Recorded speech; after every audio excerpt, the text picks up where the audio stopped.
Under that breaking weather alert as those strong showers and thunderstorms have been rolling across southern Colorado for the better part of the last 2 or 3 hours. Another round of storms rolling into the Colorado Springs metro area, generally between Woodland Park and Cascade right now, but eventually we're going to see this quickly move over the Pikes Peak region over the next hour or so. I don't think that this round is going to be as intense as the first one that came through about an hour and a half ago, but there's going to be some heavy rainfall, probably some lightning, and maybe even a bit of pea-sized hail. Pueblo, I didn't forget about you. I promise. You are seeing a couple stray gusty showers trying to roll through the south side of town, but really the moisture isn't as good along Highway 50, at least as you get into Pueblo County and up towards Fremont County, but I can't totally discount a shower or storm for you in Pueblo through the rest of this evening, but I just don't think it's going to be too notable. Check out the storms over the far southeast plains. Thankfully, these are over pretty open ground at this point in time. Look at the lightning strikes that have exploded with this storm in southern parts of Bent County.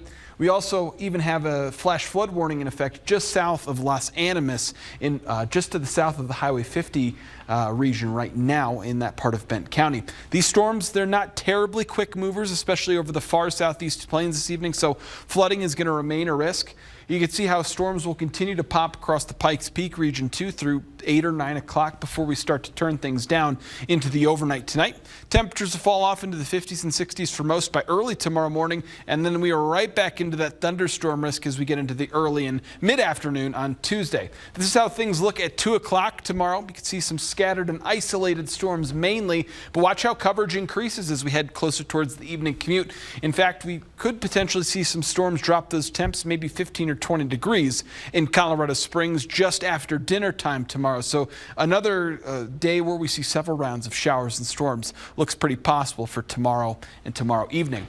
Into Wednesday morning, it looks like we start to quiet things down before we see more storm chances. Generally, flooding is going to be the biggest risk with any afternoon storms for both Tuesday and Wednesday, but we can't totally rule out some hail and wind threat with this too.